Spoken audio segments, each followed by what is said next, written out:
Alright, hello everybody and welcome to a new playthrough of our second and final electric type team. And I forgot to change the information on the stream and I apologize about that.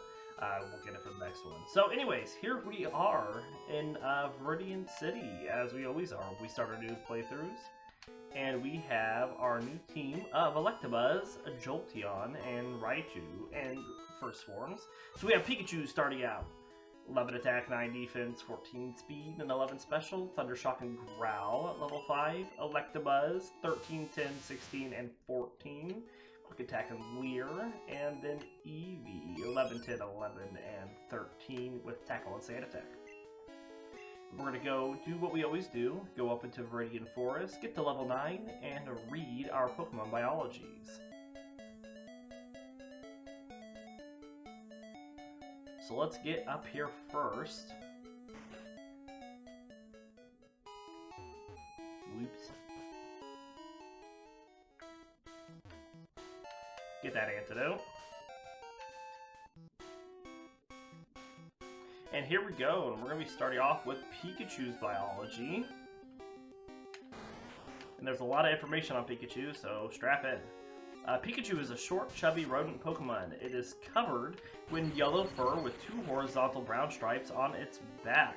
It has a small mouth, long pointed ears with black lips and brown eyes. Each cheek is a red circle that contains a pouch for electricity storage. It has short forearms with 5 fingers on each paw, and its feet each have 3 toes. At the base of its lightning bolt-shaped tail is a patch of brown fur. A female will have a V-shaped notch at the end of its tail, which looks like the top of a heart. It is classified as a quadruped, but has been known to stand and walk on its hind legs. The anime has shown that wild Pikachu live in groups in the forest. Pikachu communicate amongst themselves using squeaks and tail shaking as friendly gestures. In the anime, Alola and Pikachu are known to greet each other by sniffing one another and rubbing their tails together. Electricity can be used to receive and send messages with each other, as well as other electric Pokemon species. It raises its tail to check its surroundings and is occasionally struck by lightning in this position. When groups grow, they can inadvertently cause lightning storms. Pikachu forages for berries, which it roasts with electricity to make them tender enough to eat.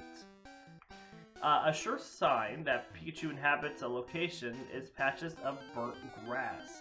It has been observed eating and sometimes destroying telephone pole wires and other electronic equipment. By occasion, it can get unintentionally swallowed by Granorite. While startled, it looks for ways to escape from the latter. Pikachu charges itself while sleeping overnight, though stress and lack of sleep can affect this. It is able to release electric discharges of varying intensity.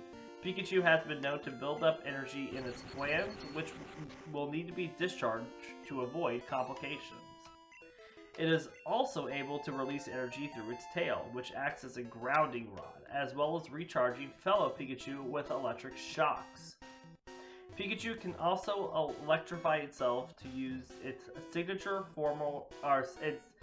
move Volt Tackle. And the Pokédex information for Pikachu for Gen 1, Red and Blue states, when several of these Pokemon gather, their electricity could build and cause lightning storms. And Yellow says, it keeps its tail raised to monitor its surroundings. If you yank its tail, it will try to bite you. Good to know. So we're just going to speed things up now as we Thundershock into submission these Pokemon of Viridian Forest. Oh, that is not a good idea.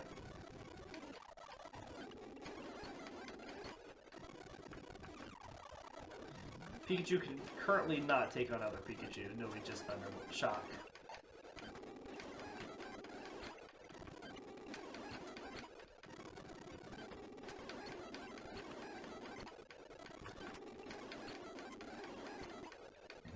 Looks like we have, what, 3 left? We can get rid of this Kakuna. And then we'll have to heal to get that last level. Alright, so Eevee is next. Eevee is a mammalian quadrupedal Pokemon with primarily brown fur. The tip of its bushy tail is a large furry collar. The tip of its bushy tail and its large furry collar are cream colored. It has short, slender legs with 3 small toes and a pink paw pad on each foot. Eevee has brown eyes, long pointed ears, with dark brown interiors and a small black nose. Eevee is rarely found in the wild and is mostly found in cities and towns. However, it is said to have a regularly shaped genetic structure that is easily influenced by its environment. This allows it to adapt to a variety of habitats by evolving. That is all the information that we have there on Eevee. The other stuff is for latter games. And Red and Blue says it's the Pokedex for Red and Blue. Its genetic code is irregular. It may mutate if it is exposed to radiation from evolution stones. And Yellow says its genetic code is unstable, so it could evolve in a variety of ways. There are few alive. And again, we're going to speed things up as we continue to just tackle everything in the forest.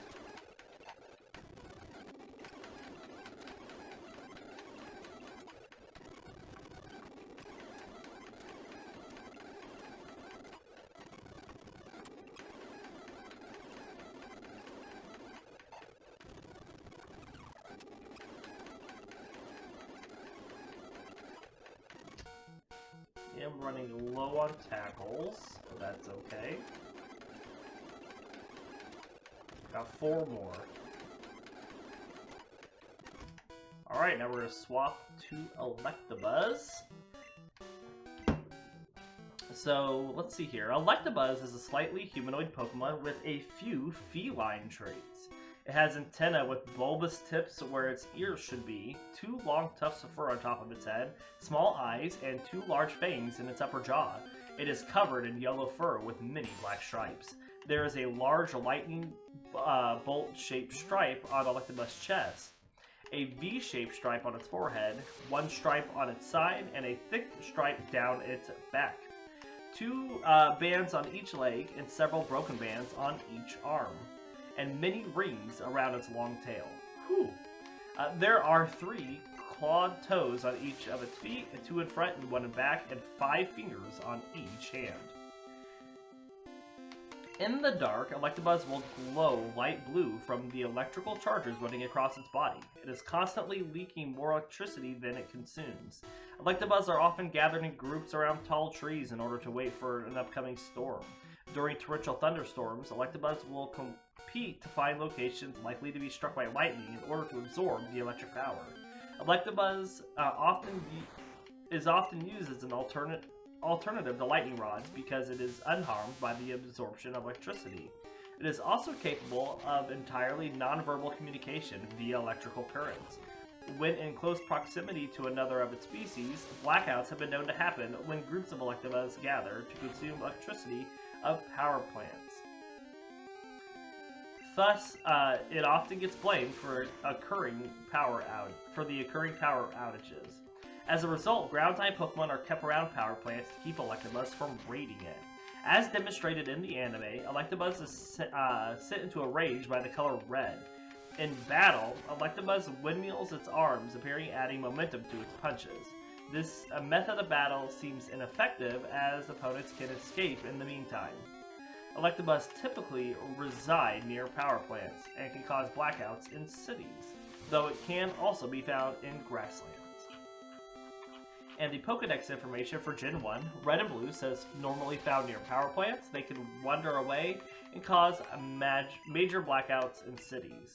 And Yellow says if a major power outage occurs, it is certain that this Pokemon has eaten electricity at a power plant. And that is our Pokemon biologies. And Electabuzz has been poisoned.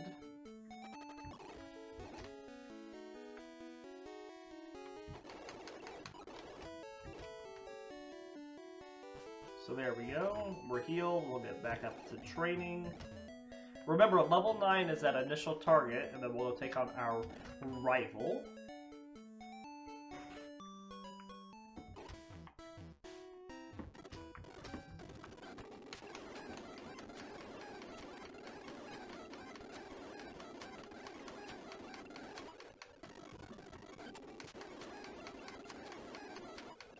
poisoned again. We're just going to use the antidote this time.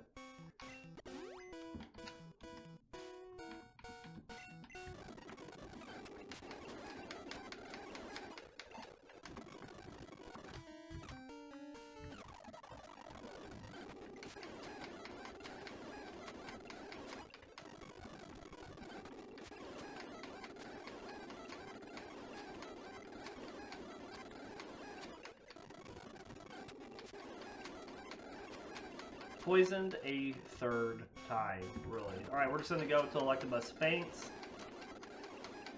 Oh, we are out of quick attack power.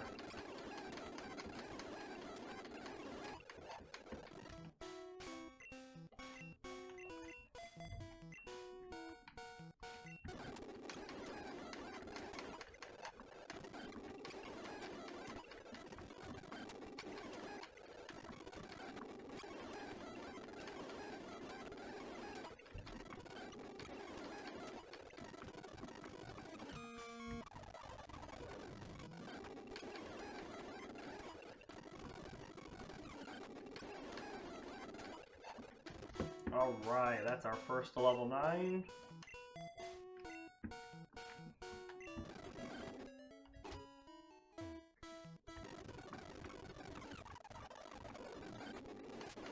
Definitely having internet issues today.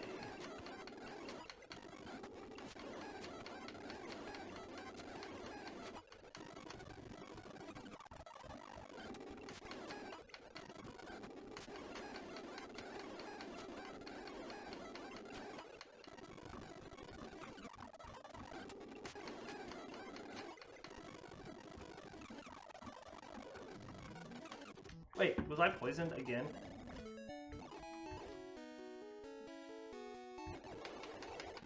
Alright, we're just gonna finish Electabuzz up down here.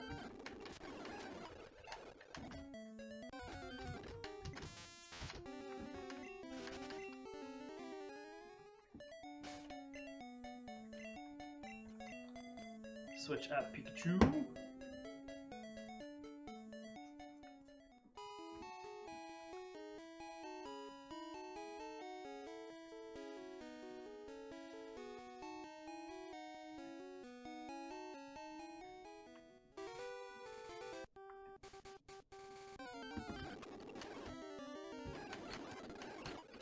Please go away. And rival time.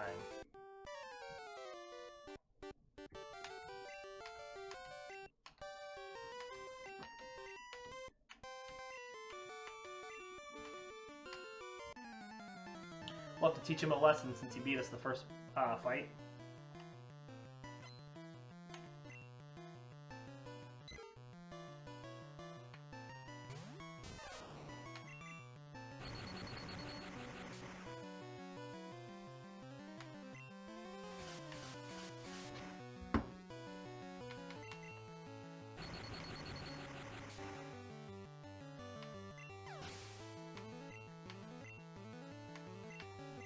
We're gonna let Pikachu paralyze Bulbasaur first.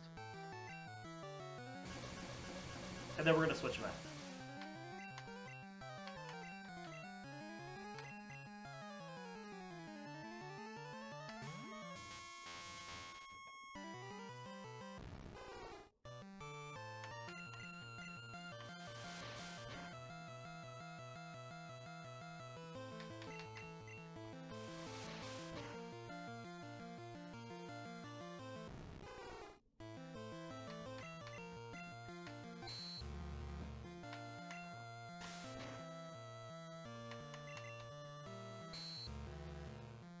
That'll negate the growls.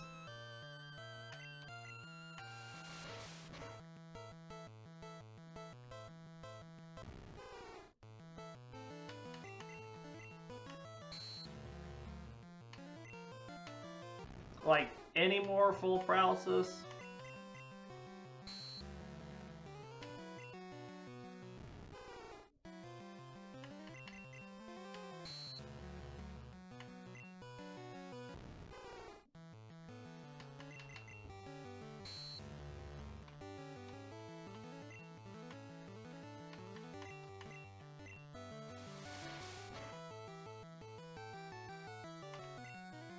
Good critical. There's a full paralysis.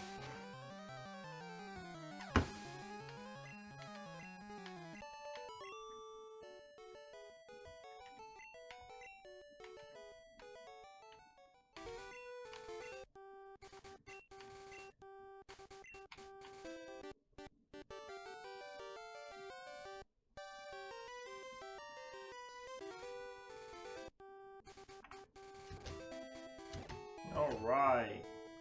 Now it's off to Pewter City we go.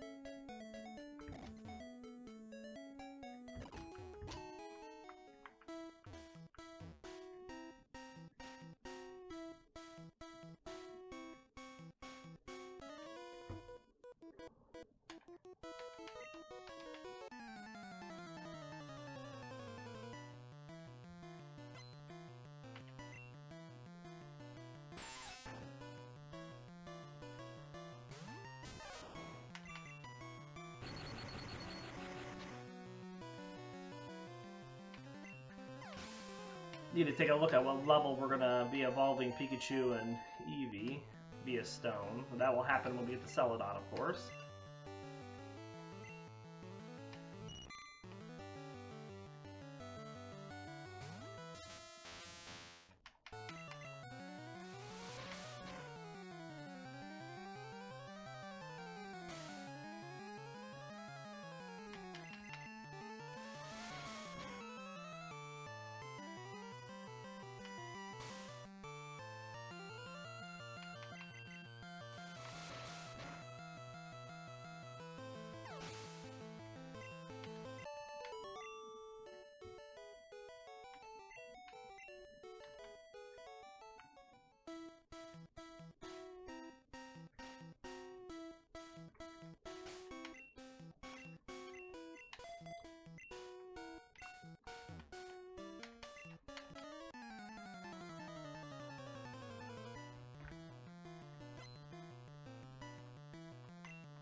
Good critical.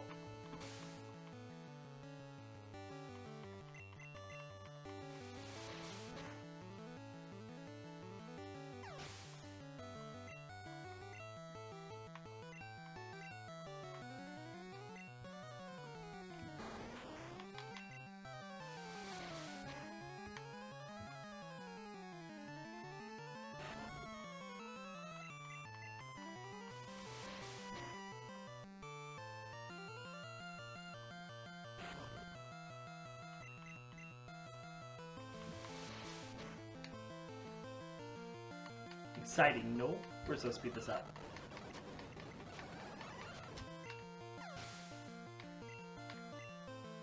Good level up.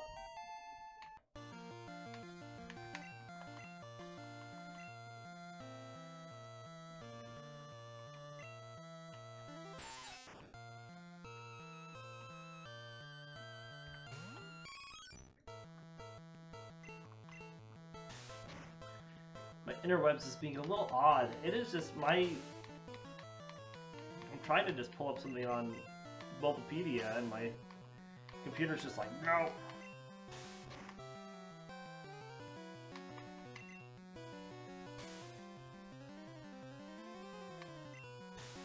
I'll just look after we're done here. We're going to be done shortly.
Alright, the level 9 Weedle. Here we go.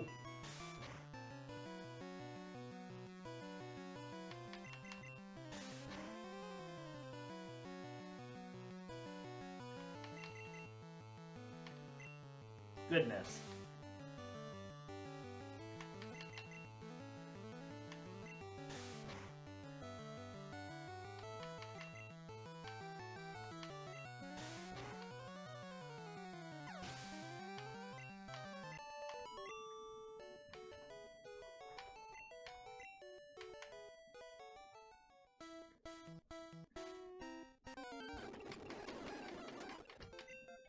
Alright, that puts everyone level 10 before we get to Peter.